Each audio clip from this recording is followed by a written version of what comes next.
हमारा जो ये अगला टॉपिक है, ये अगला टॉपिक क्या, पहले तो चैप्टर देख लो। चैप्टर है डेफिनेट इंटीग्रल। इसके अंदर हमारे 3 टॉपिक बड़े ही इंपॉर्टेंट है, वन बाय वन करते हैं हम इसको। सबसे पहला टॉपिक है लिमिट एज अ सम, जो कि बहुत आसान टॉपिक है और 6 नंबर में आता है ये क्वेश्चन, इसका आ सकता है मतलब। तो उसके लिए आपको ये जो 3 चीजें मैंने लिखवाई है, ये 3 चीजें हमेशा लगेगी, हर क्वेश्चन में लगेगी। तो इसको पढ़ लेते हैं पहले। लिमिट सर एज ये अ सम टॉपिक कट टॉपिक है, चुका पहला है। टॉपिक क्या था? ये टॉपिक कट चुका है। लिमिट एज अ सम तो नहीं कटा मेरे ख्याल से। देखो जी, अब तक तुम्हारे को याद होगा जो हमने इनडेफिनेट इंटीग्रेशन करी थी, उस इनडेफिनेट इंटीग्रेशन के अंदर क्या होता था कि जब भी आप कोई इंटीग्रेशन करते थे प्लस सी लगाते थे आप। वो प्लस सी क्यों लगाते थे कि हमारे पास ना उस फंक्शन की ना लोअर लिमिट होती थी ना अपर लिमिट होती थी। ठीक है। अब इसके अंदर इसको वो बोला जाता था हमारे को इनडेफिनेट, और ये बोला जाता है हमारे को डेफिनेट। तो हमारा ये एक डेफिनेट इंटीग्रल का एक टॉपिक है ये वाला। इसमें देख लो करना क्या है।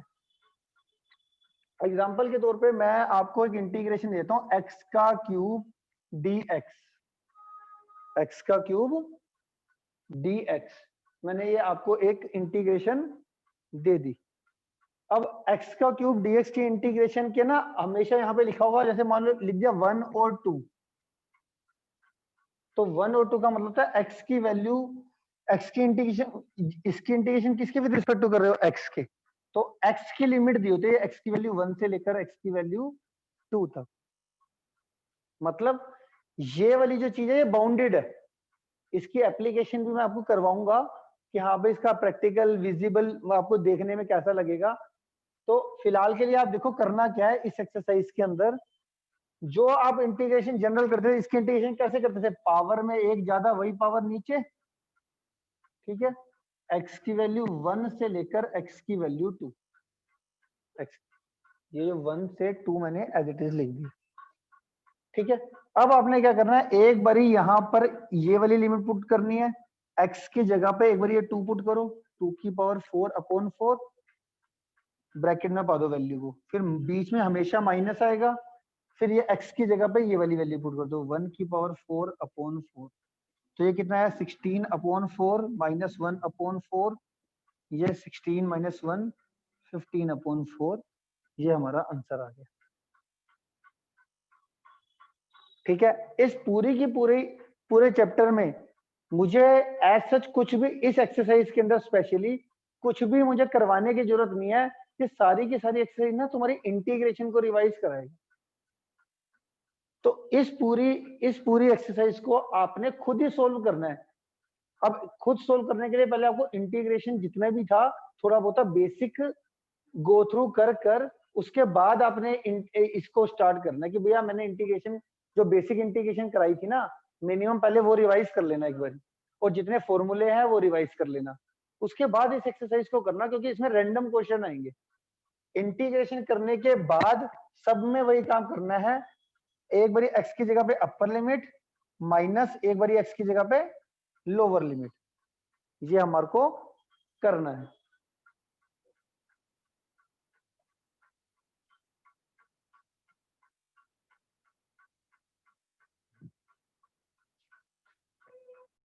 जो ये हमारी डेफिनेट इंटीग्रेशन है, डेफिनेट इंटीग्रल ये जो हम कर रहे हैं, ये सारा किसको डिनोट करता है, एक एरिया को डिनोट करता है। अब अगर मैंने लोअर लिमिट और अपर लिमिट फिक्स कर दी ना, तो वो जो एरिया हो गया वो फिक्स हो गया। पहले वो एरिया फिक्स नहीं होता था। अब जैसे लोअर और अपर लिमिट से हम बाउंड करते थे तो एरिया वो फिक्स हो गया, और फिक्स होने से हमारा उसका पर्टिकुलर वैल्यू आएगी। मतलब भाई जैसे कि ये एरिया एग्जांपल तो के अलग तौर, अलग नहीं आ सकता ना, इसलिए वो सेम ही आ रहा है। हाँ, और जैसे एग्जांपल के तौर पे मैं जनरल कह रहा हूँ, जैसे मान लो ये कर्व है, अभी मैं इसको बाउंड ना करूं वहां पर, जैसे मान लो ये यूं कर दूं, तो अब एरिया की वैल्यू कितनी है आपको पता नहीं चलेगा। ठीक है। ऊपर से अभी मैं क्या करूं, एक और लाइन मारूं, अब कहूं इन दोनों के बीच का एरिया, ये तो बाउंड हो गया ना, इसका पर्टिकुलर एरिया आएगा और एग्जैक्ट आंसर आएगा। आप इंटीग्रेशन किसी मेथड से करके बस लोअर और अपर लिमिट पुट कर दो।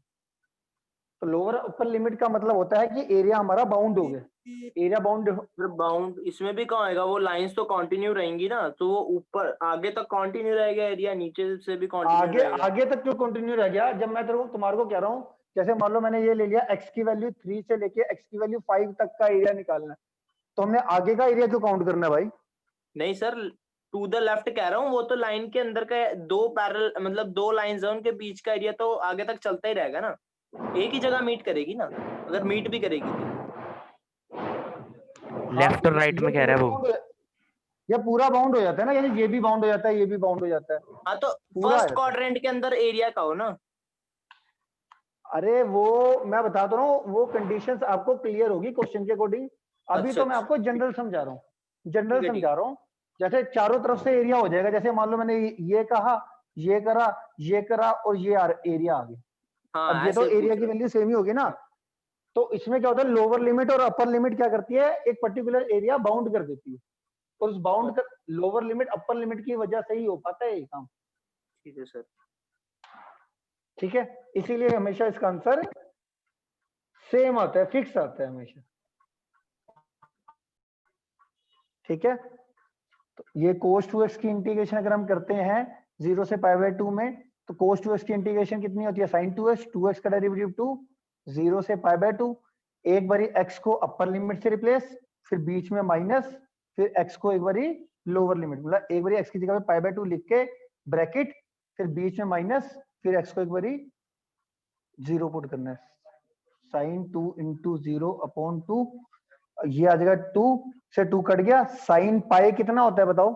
साइन पाई आपको पता है कि साइन की वैल्यू इधर और इधर इन सारे एंगल्स पे 0 होती है, इस पे +1 होती है, इस पे -1 होती है। तो फिलहाल साइन पाई कितना होता है 0, ये 0 आ गया, ये साइन 0 कितना होता है 0, फाइनल 0 आ गया। सर हाँ जी, सर एक जैसे हम जब इंटीग्रेशन करते थे तो कई क्वेश्चन ऐसे होते थे जिनमें हम ना सब्स्टिट्यूशन लगाते थे, हाँ हाँ, तो उस केस में लिमिट्स का क्या होता है? एकदम बता देते हैं आपको। बहुत ही बढ़िया क्वेश्चन, दिमाग लगाया आपने।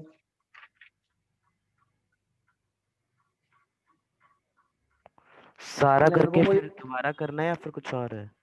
बता रहा हूँ, इसका क्वेश्चन समझ में आ गया आपको सारे बच्चों को? ये क्या कह रहा है भाई? सारे बच्चों को क्वेश्चन समझ में आया? रोहन बत्रा क्या कह रहा है? रोहन बत्रा का क्वेश्चन ये है कि जब तो होगी डायरेक्ट इंटीग्रेशन तो आपको समझ में आ चुका है। अब मान लो बीच में हम करते हैं सब्स्टिट्यूशन। एक मैं एग्जांपल ये ले लेता हूं, ये एग्जांपल 6 है और ये इंपॉर्टेंट चीज है जो इसने पूछी है, ये आगे जी इंटीग्रेशन। ठीक है जी, अब इसमें आपने क्या करा कि भाई आपने जनरल आप क्या करते हो, मान लो मेरे को पता है कि इसको पुट करूंगा तो इसका डेरिवेटिव ऊपर प्रेजेंट है, तो पुट 1 + x की पावर 6 को t, तो डेरिवेटिव करोगे 6x की power 5 dx is equal to dt, और x की power 5 dx is equal to 1/6 dt। ये आ गया जी। ठीक है, अब आपने क्या करा, इसको रिप्लेस भी कर दिया, 1 + x की पावर 6 की जगह पे क्या पुट कर दिया t, x की पावर 5 dx की जगह पे किसकी वैल्यू आई 1/6 dt। अब यहां पर जो वैल्यू थी क्या दे रखी है, 0 से 1 दे रखी है ऊपर, 0 से 1, 0 से 1 का मतलब क्या है, x की वैल्यू 0 से x की value 1, integration with respect to x है तो ये x की वैल्यूज होती है। अब यहां पर क्या लिखेंगे, क्या हम सेम लिखेंगे कि डिफरेंट लिखेंगे, तो ये मैं आपको सिखा रहा हूं, सारे बच्चे ध्यान से देखना, इंपॉर्टेंट चीज है। तो जो लोअर लिमिट है ना, लोअर लिमिट, तो इस लोअर लिमिट x की वैल्यू 0 को यहां पे पुट करो जहां पे आपने सब्स्टिट्यूट किया था, पुट किया था।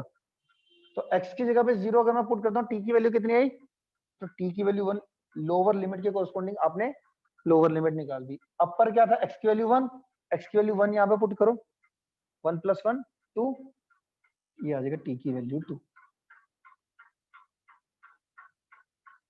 अब वही सेम काम करना है आपने, 1/6, इसकी इंटीग्रेशन क्या होती है, नीचे फंक्शन ऊपर उसका डेरिवेटिव log t, पहले भी तो यही लग रही थी, सीधा ही कर देते।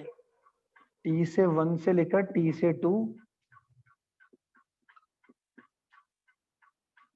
log 2 माइनस log 1, ये तुम्हारा आंसर आ गया। log m सर माइनस वहां log पर n भी तो log सीधा m यही बाय, अगर आपने ये इंटीग्रेशन करी और इंटीग्रेशन करते समय आपको सब्स्टिट्यूशन करनी पड़ रही है, तो इस केस में आपको क्या करना पड़ेगा, जो लोअर लिमिट है x की वैल्यू 0, इसको आपने सब्स्टिट्यूशन में पुट करना है।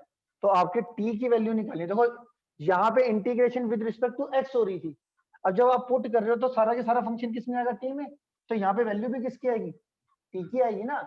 अगर integration with respect to t कर रहे हो तो यहाँ पे वैल्यू कौन सी आनी चाहिए, t की वैल्यू आनी चाहिए लोअर और अपर लिमिट में। अब वो कैसे निकालोगे, तो जो तुमने लोअर लिमिट आपकी पहले थी उसको सब्स्टिट्यूशन में पुट करो और वहां से t की वैल्यू निकाल दो। लोअर लिमिट पुट करके लोअर लिमिट आ जाएगी और अपर लिमिट पुट करोगे तो अपर लिमिट आ जाएगी।